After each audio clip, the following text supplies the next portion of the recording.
Let me ask you a question before I tell you anything else. Four young men walk into an examination hall in Sindh.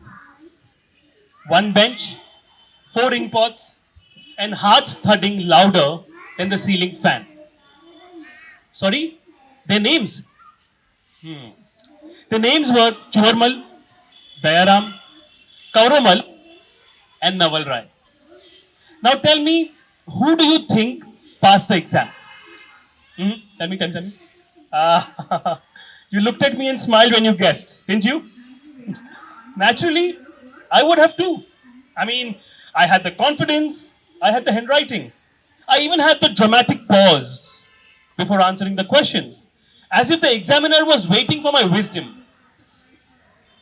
But history, my friends, has a wicked sense of humor. Only one passed. Not me. Yes, I'll pause for sympathy here. I'll pause. I'll wait.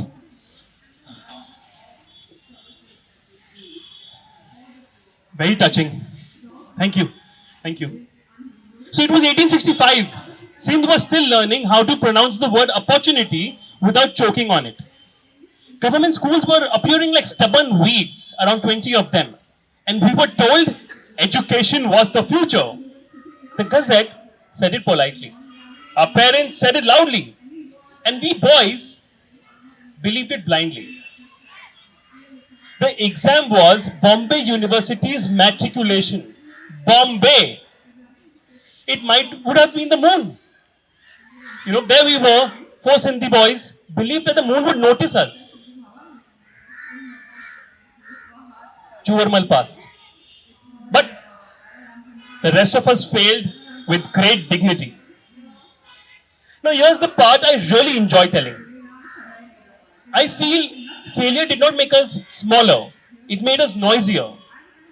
Because we looked around and said, if the door is narrow, we build more rooms, more schools, more colleges, more newspapers, more associations, entire movement.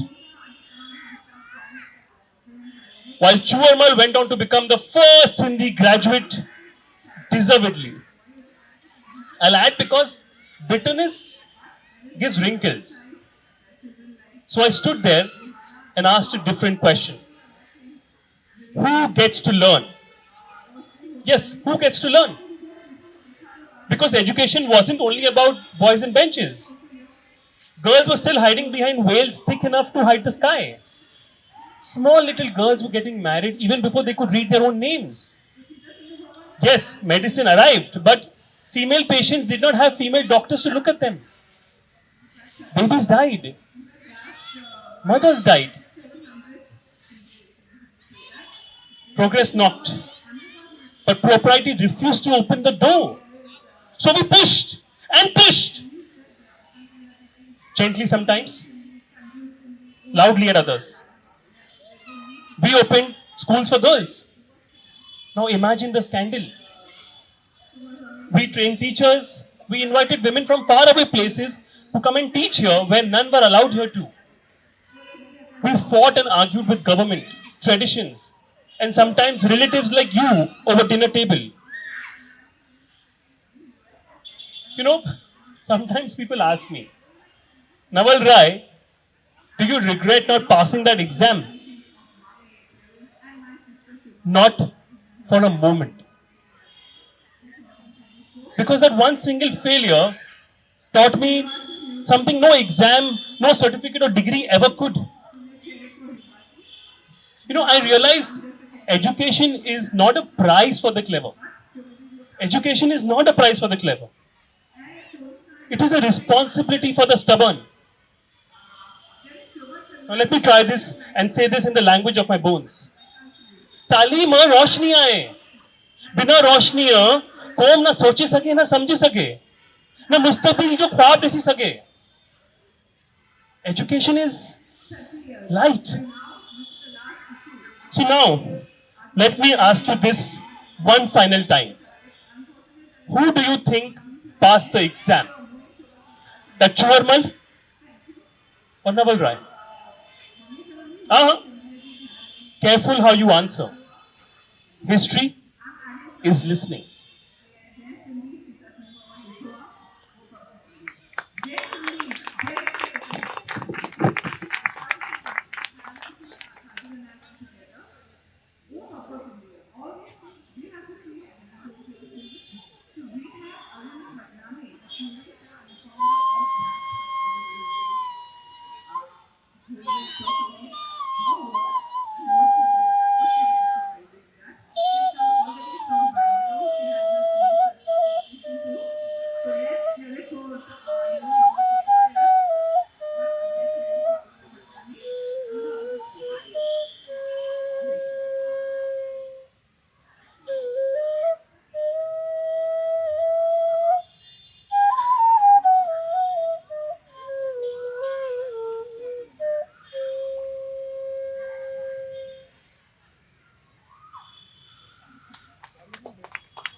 First of all, sit straight.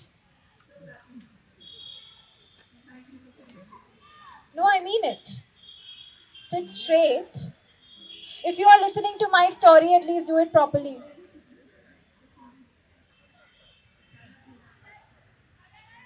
Everyone loves to say, she was fearless. I hate that word. Fearless. Makes it sound accidental. I was prepared. Even as a schoolgirl, I was already irritating the principals. Not by shouting, oh no, but by writing articles, sharp ones, about women, about rights, about why we were expected to whisper when injustice was shouting. Principals hated that. But eventually they did notice it. Of course they did. Good writing is difficult to ignore, just like me. By 20s, I wasn't asking for permission anymore. I was leading protests, marches. British officers hated that.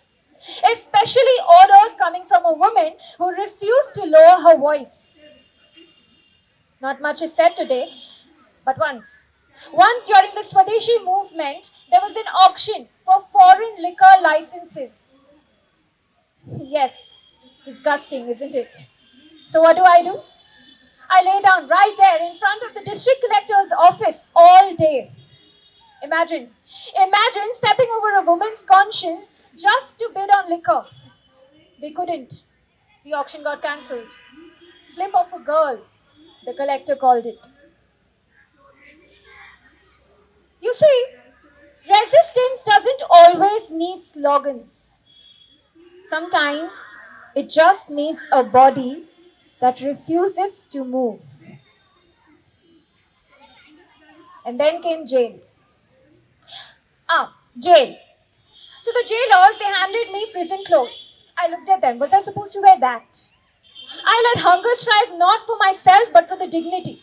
For uniforms that did not humiliate women. For toilet doors that actually closed. The jailers, they were furious. They said the rules were fixed. So I told them, okay, go ask your wife if she approves of these clothes for women. And when the jailer's wife urged him to give in, the rules suddenly became flexible.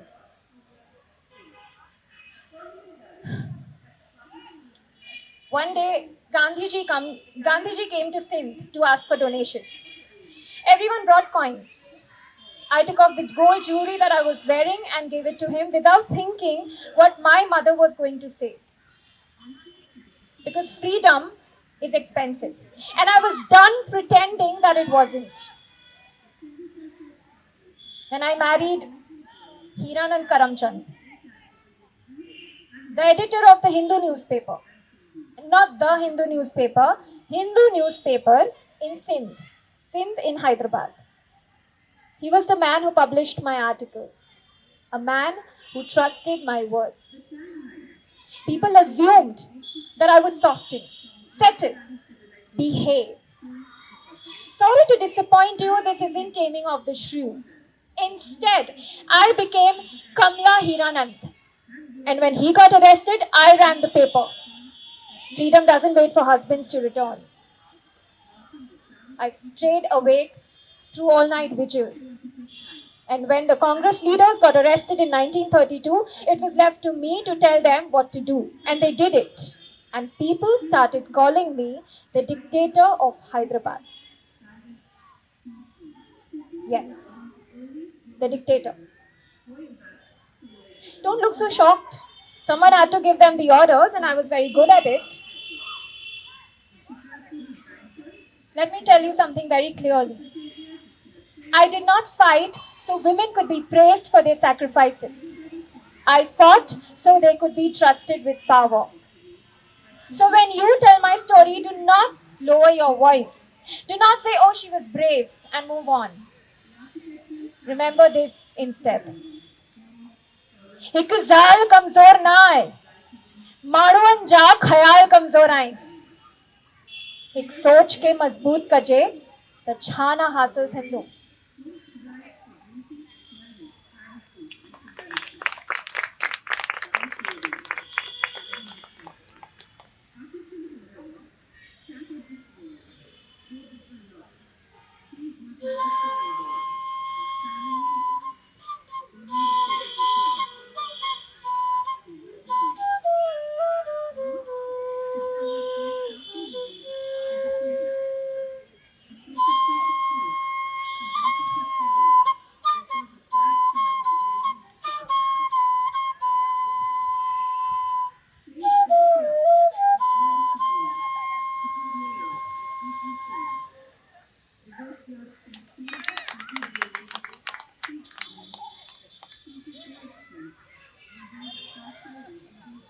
Oh, so where are you from? Where are you from? You know, people ask me that question all the time. Where are you from, Tulsi? I usually pause before I answer, not because I don't know the answer, but because I know too much. You see, if I answer quickly, I'll lie. But if I answer honestly, you're going to need a chair to sit down or a bench. So I was born in Hyderabad. No, not that Hyderabad, the other one, Hyderabad in Sindh, which is now in Pakistan, which I never really lived in, which my parents left when I was just a little boy. And I still believe that the whole world was encompassed within my mother's lap and one small steel trunk. So, am I from Pakistan? Yeah, that's usually where the conversation ends, awkwardly. All right then, Indonesia, it's where I grew up. It's where I learned what rain really means. It's where I learned what it was like to feel at home, somewhere that isn't supposed to be home. But was I from Indonesia? No, not really, because even back then I was still always that Sindhi boy. And then it was Pune, then Africa, then Hong Kong, then the United States, then Panama, and finally Chile. Chile, the long, thin country at the very end of the world. The one that's shaped a little bit like a question mark, which is really appropriate because by the time I arrived there, even I was asking myself, Tulsi, tu kithain? Where are you from? And now I run a shop in Chile. It's called Muli. It's named after my mother. People pass by every day. Many of them stop and buy things. Some ask questions. Some will say, Indian shop. Some will say, are you Chilean? And then once in a while, somebody will stop, squint at me and say, but originally. Oh, that's a word that follows us Sindhis all around the world like a shadow. You see, we Sindhis are experts at being originally from somewhere else. Sindhis are also extremely good at packing. I don't just mean suitcases, I mean entire lives. We pack up our gods, our recipes, our languages, our memories, and a stubborn refusal to disappear.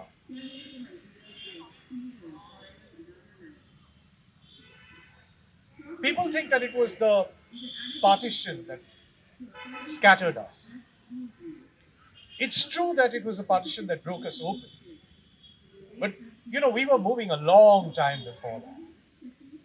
We were selling Sindhi ware to British Mem Sahibs, peddling handicrafts from door to door, hopping from port to port like restless seagulls, but with very good accounting skills. We didn't just leave home. Home left us. And so we did what Sindhis always do and what we do best. We adapted. We set up shops, we married across oceans, we prayed where prayer was allowed. We learned currencies faster than we learned languages. And yet, even today, if you ask any Sindhi, where are you from? You'll see their eyes flicker. And some will answer India, some will say Sindh, and some will say wherever my shop is. You see, for us, home is more of a memory than it is a place on a map. Home for us Sindhis is like a network. It's the sound of Sindhi spoken really badly by grandchildren. It's food that tastes almost right. It's a photograph of a fort, a coat, which you know that you're never going to return to. And it's the knowledge that whatever strange land you arrive in, someone with a familiar surname will help you find your feet. People say that we are rootless. I disagree. It's not that we don't have roots. Like some plants, our roots are mobile. They spread across oceans, through marriages, and temple halls, and church steps, where we take off our shoes even when nobody else does. So, where am I really from? I'm from Hyderabad, Sindh. Emotionally, I'm from Indonesia, formatively, and I'm from Chile, practically. And I'm from anywhere that any Sindhi shopkeeper has ever opened a shutter in the morning and said, Chalo, let's begin again. And if that answer makes you uncomfortable, that's good. It's because you're still looking for home in just one place. You see, we stopped doing that a long time ago.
Let me speak to you in a language you understand.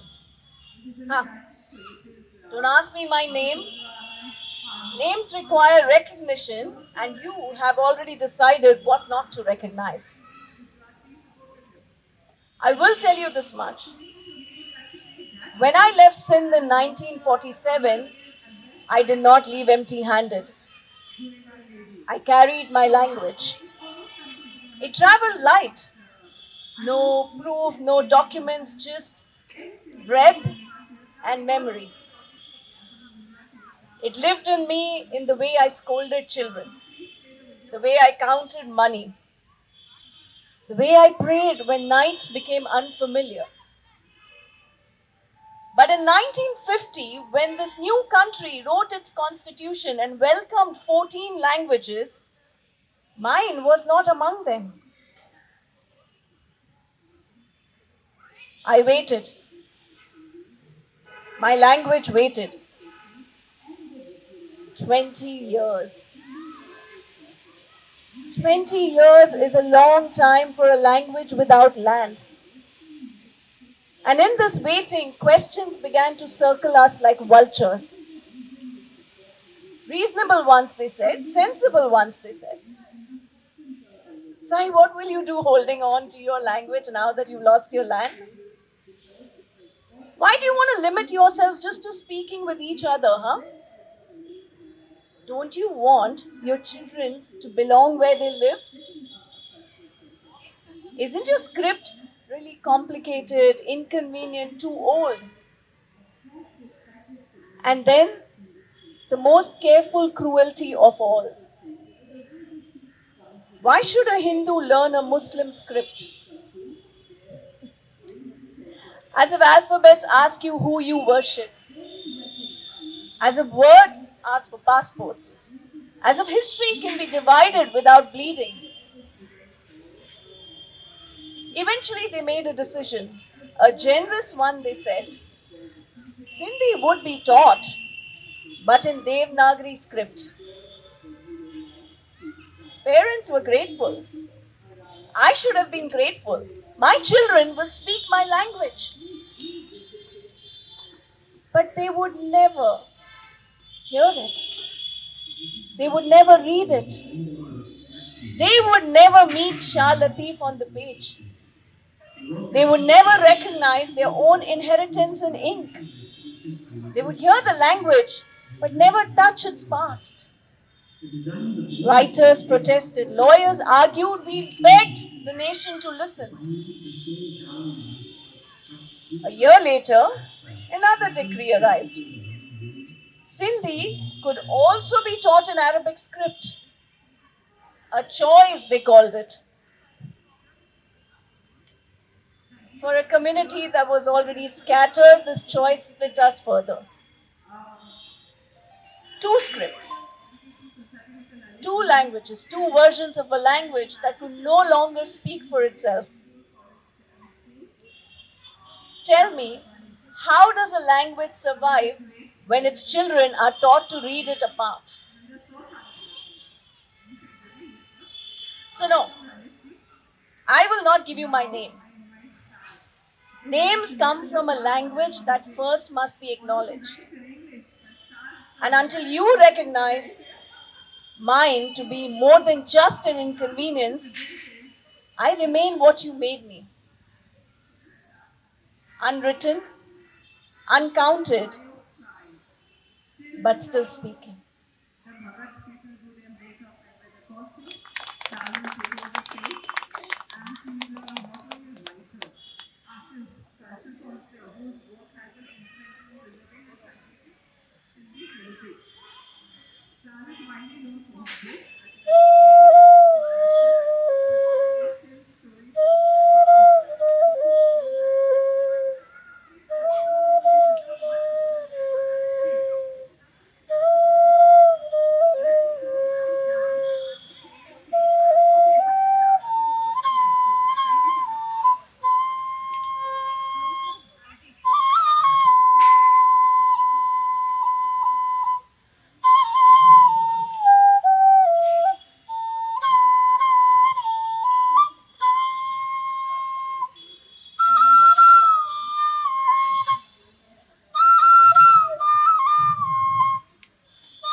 I did not learn God from a book.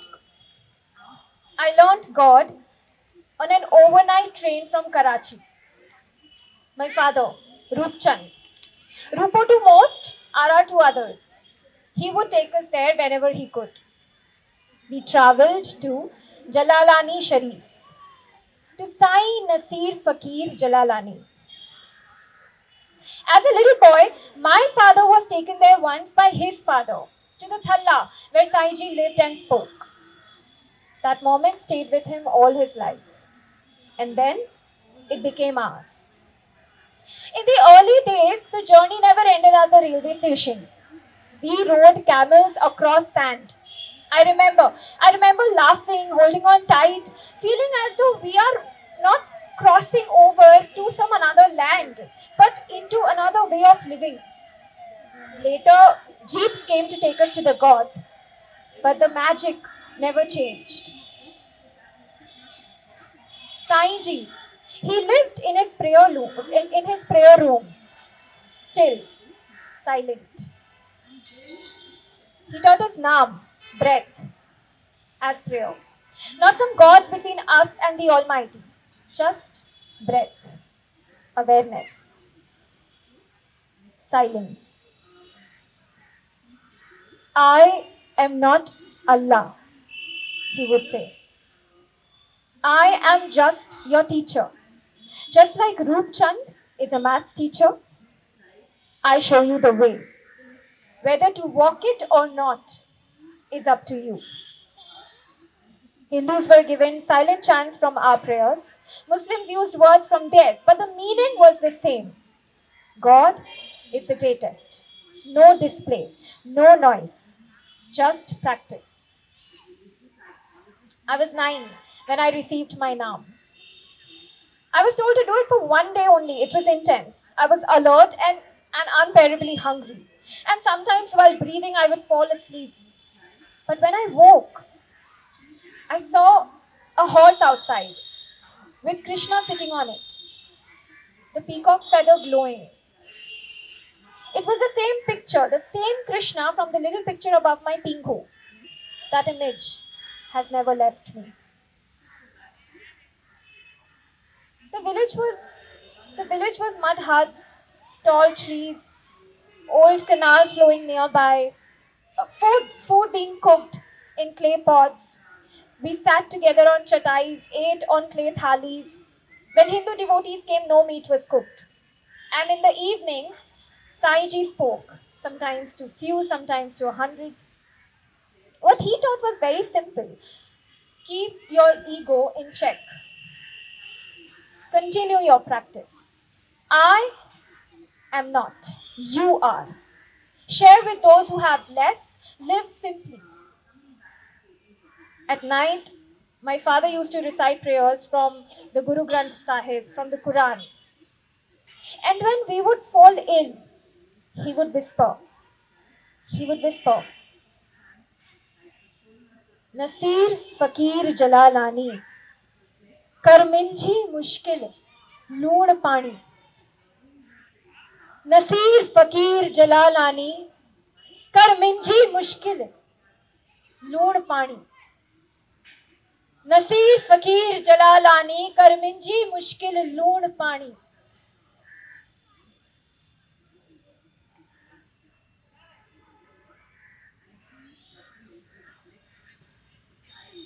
Colds vanished.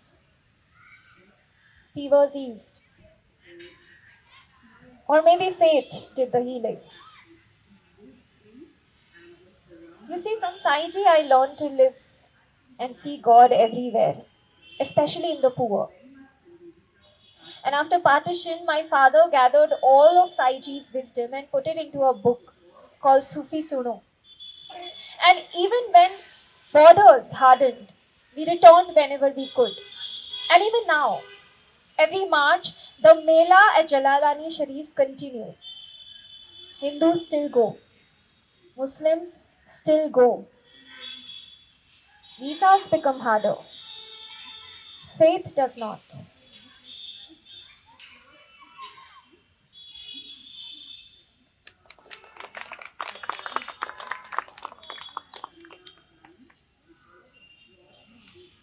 Ladies and gentlemen, that was Pahinjo Kirdaar. Thank you for your time, for your patience. I'll just introduce the cast to you. Varun Wazir as Nawal Rai. Monica Mahindru as the Nameless. Deesh Mariwala as Tulsi. Barkha Fatnani, who played Kamla and also the multicultural faith story, and she also played the flute. I am Nikhil Katara. I am the writer and director of this play. This has been developed all through Saz Agrawal's research. You should get her book because there are many more stories like this, and you will get to know much more about a community far dispersed but yet together. Thank you for your time. Thank you.